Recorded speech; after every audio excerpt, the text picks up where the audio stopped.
You like it? Yeah, very nice. I'm a fan from way, way back, so I've heard. So it's a different... It's very different, yeah, but to my liking. I've had it on the plane, and yeah. Ah, great. Very nice. And so where are you coming from? From Norway? From Norway, yeah. So I'm part of national... Some sugar would be great, if you don't mind. Have you got that red nose in your pocket that I'm supposed to wear as well? No, with the wig, yes, with a turning wig and the nose with the...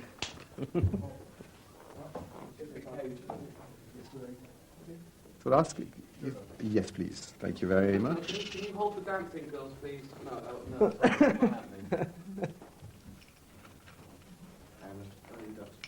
Yeah, so I'm from national TV, and I'm working for a music program, and we have a millennium, a 24-hour millennium service as well. During the night of the millennium? Yeah, during the night of the millennium. That's great.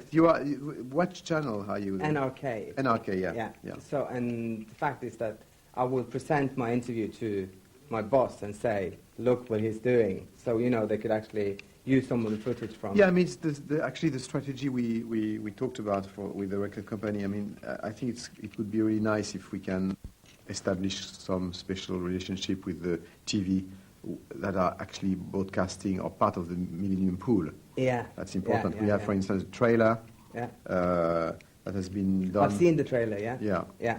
So I'm going to present it, Yeah, that's right. Yeah, exactly. So it's cool. And also, there's no Swedish TV here, but I have contacts with the Swedish TV. And since we're national, we can swap. Ah, great. Yeah, so I'll give them, That's really nice. I got their David Bowie interview from Paris 2 weeks ago, and I will give them my... your because interview, you're not competitors because it's different country. Yeah, that's good. That's cool. I will, yeah. No problem, I have a tendency to. Can I just do like this when it's 40 minutes and when you know it's about time? Excellent. Okay. No problem. Metamorphosis. Yes. Okay, if I drink some coffee, doesn't matter. No problem. Looks like Great. you're comfortable. Yes, good. Yeah. So just, if you need some water, just break into the interview. Okay, good. Yeah. First, the new album. Yes, this new album is a kind of... this new album is quite a change for me. After Oxygen 7-13, the last album I've done, it was all about revisiting the past, or my past.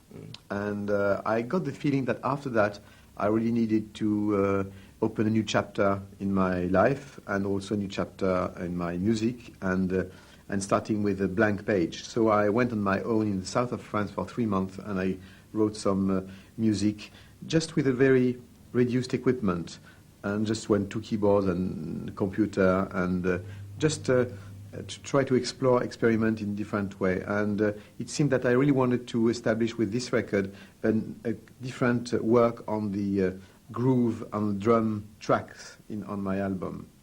I mean, working a little bit in the way I worked in the past for textures and melodies and strings and things like that, but to transfer this work on the drum tracks.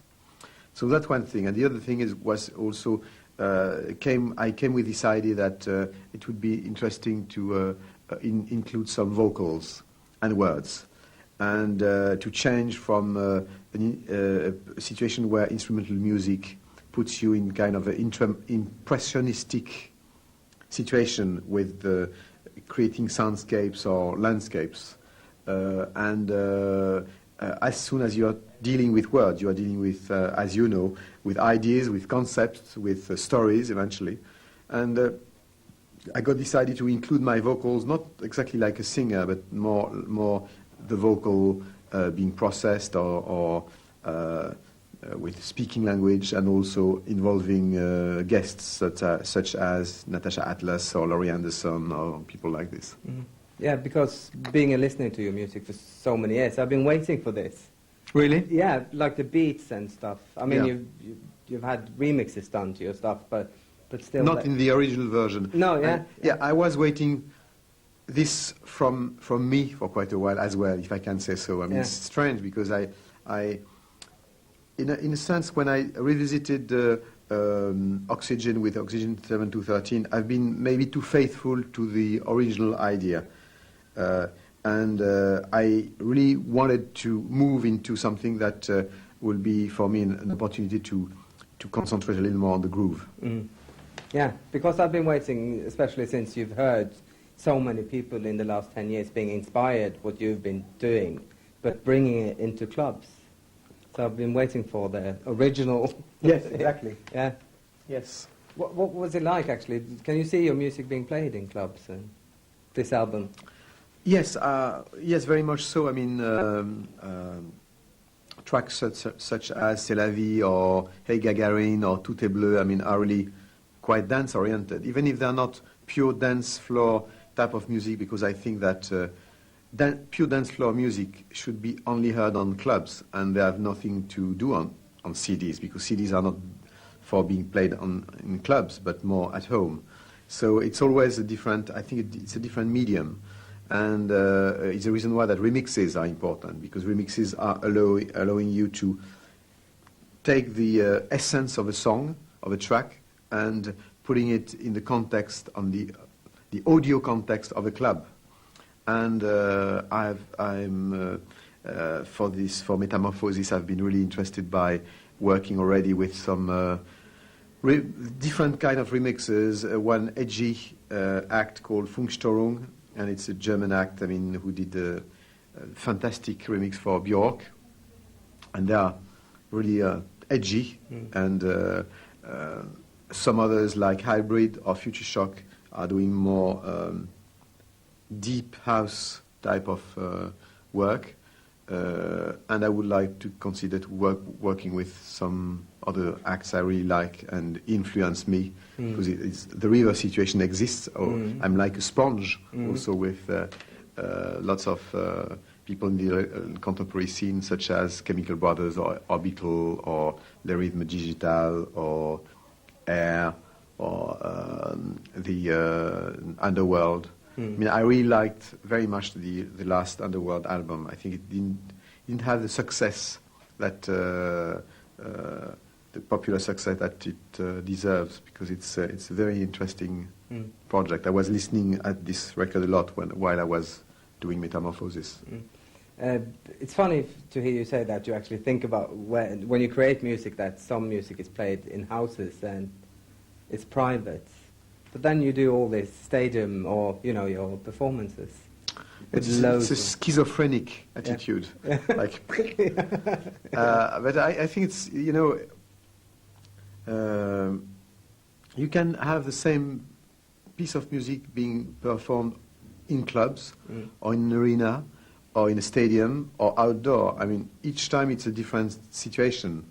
And I like the idea that, having worked for so long in studios, in a kind of remote situation, even if you are working with other musicians, and suddenly going into a kind of live, one-off situation like what I'm preparing in Egypt, for instance.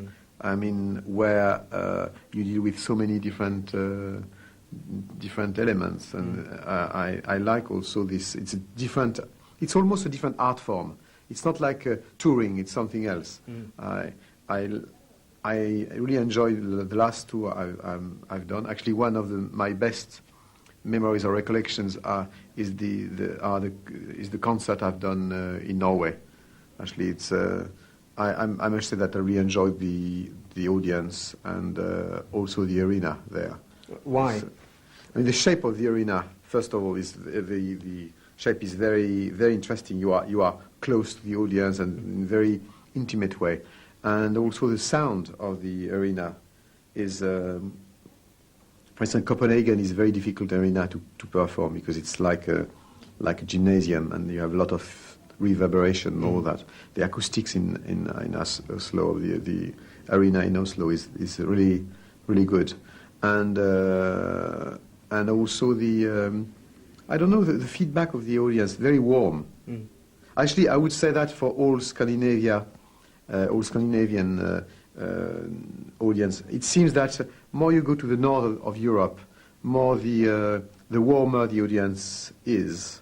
Probably because, in southern part of Europe, you are living more outside, and then people are on the first degree. I mean, apparently warmer, but the warmth is coming from outside, not from inside. And in places where you are more inside and inviting your neighbor at your home and all that, there is a kind of convivial attitude and warmth, genuine warmth, that is totally different from the southern part of Europe, where you can have you can be best friends in 5 minutes, and then you have totally forgotten 15 minutes later. Cool, great. Have you, when we're talking about touring, are you touring this album? Have you decided whether you're coming back to Oslo? Yes, I really would like to tour with Metamorphosis, and if I'm touring, absolutely I will be in Scandinavia. And I would like also this time to play a little bit in festivals, outdoor festivals, because I think it would be a nice link between the outdoor performances I've done and the pure indoor tour per se. And festivals are also interesting because you mix with other acts and other people. It's another thing. Interesting, because if you come to Scandinavia during summer, when the festival's out, it's light. Yes. Yeah. How would you fix that with your show? That is the reason why of the question, I've put a question mark and a maybe. It's not because of the music or the audience or the possibilities. Yeah. It's more because of the light. And so it has to be... But because I'm thinking for Egypt about doing the last part of the concert at sunrise, maybe it will be an opportunity to experiment. Excellent. You should go even up north in Norway, so you have the midnight sun. That's my dream. Yeah. For a long time. Yeah. I had a project with Cousteau, with Jacques Cousteau, in the beginning of the 90s, to do a concert in the northern part of Norway. North Cape. Yeah, that's right. Yeah. North Cape with the midnight sun. To do something about environmental issue and giving the rights to ecology, and then it didn't happen because it was too difficult to put together, and Jacques Cousteau started to be a bit ill, and but I always told him, actually, one day I'll do it, and I'll do it for you as well. So I committed myself to do one day something with the midnight sun, and it would be great if it can happen. Excellent, cool. Back to the album. You mentioned collaborators. Natasha Atlas, how did you find her? I mean, Natasha Atlas, I first heard of her when she was working with Trans Global Underground, with this very interesting band from London.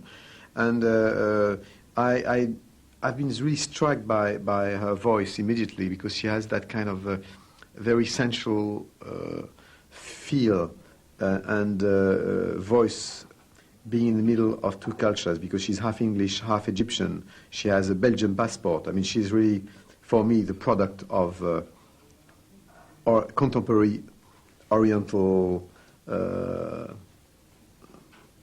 connection with Europe.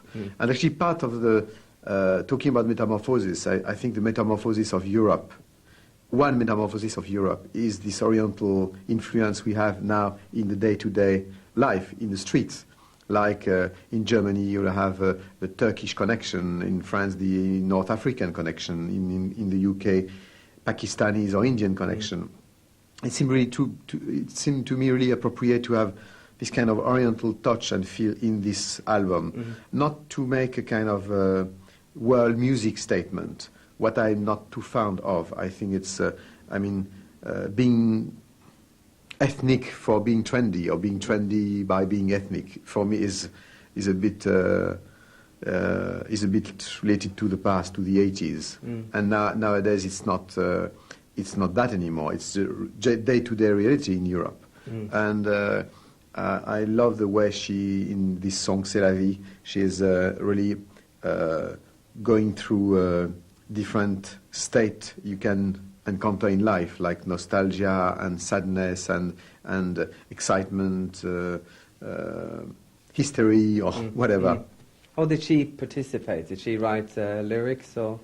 Actually, I went with the idea of the lyrics in French and English, because the song is bit in French with C'est la vie, and bits in English and bits in Arabic, and she actually translated some of the lyrics I've done in English and in French into Arabic, and she played around that.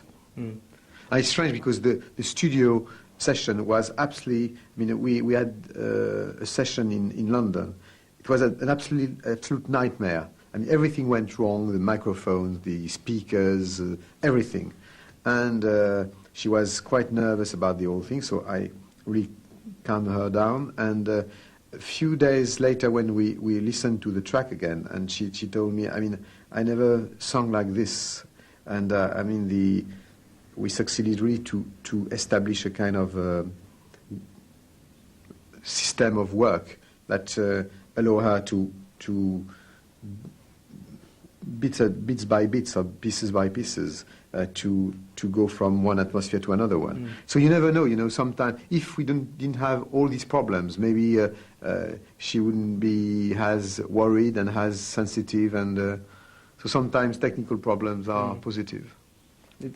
When I met her, you know, I've been a fan of her music like you since Trans Global Underground, and I just met her with a new album. Yeah, I was quite surprised to see this woman. Yeah, she's quite a character and quite opposite of what you could think. She's like a Oriental mama, young mama. Yeah. Very funny and extremely strange. And extremely strange because she's extremely mixed.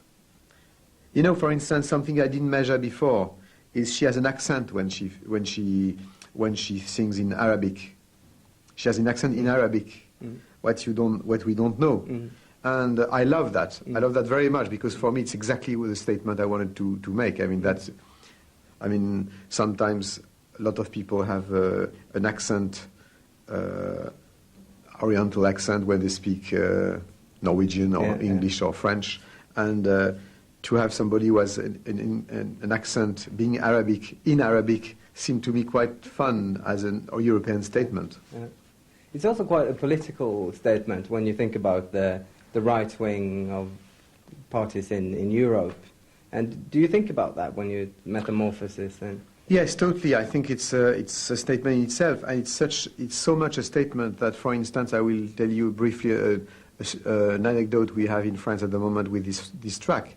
Some remixes have been proposed to clubs, and DJs are really keen to play some of those remixes, but they say we are going to have problems in the deep country because some of the clubs, some of owners of clubs will say it's too Arabic for our clients, and the clients who are paying for bottles and putting money don't want to listen some Arabic music in their clubs. So could you do an instrumental version of it? And I couldn't believe my ears, and the record company either. So you never know where you go with this kind of thing. I couldn't believe my eyes and my ears by having such a strong North African influence with Rai and all this kind of music in France being very strong. That still in clubs where most of the time you have people going there for party and having good time. I mean, having that kind of reaction, I mean, really freaks you out. It's shocking, yeah. But let's go back to the album afterwards. But I have to ask you, because what do you think about, you performed in China, and after you performed, you know, things happened, and do you ever think of that? Yeah, but you know, what do you mean by that, first of all? Yeah, first of all, I'm thinking about the Tiananmen Square things. Yeah. And I think that whatever happens in the country, my idea and my opinion, more and more, is you have to go as an artist.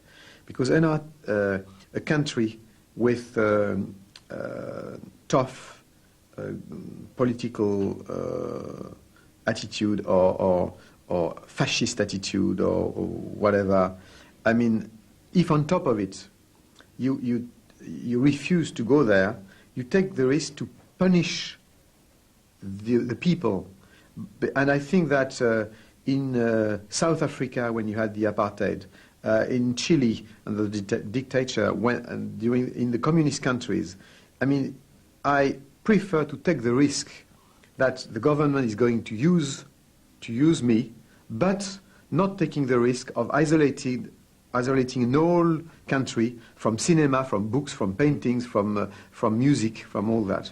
I mean, it's to each artist to be clever enough, not being used as as a political instrument, but to try to go straight into to the audience. You know, for instance, in China, I remember that the first night, first concert, we had a lot of politicians and soldiers and people from the army and all that. And what we've done the following day, we bought all the tickets of the stadium because the tickets were nothing on for foreign currency at that moment. And the following day, we had all the students, the people in the street and all that. You have always a way to twist things. And I think it's the same thing everywhere.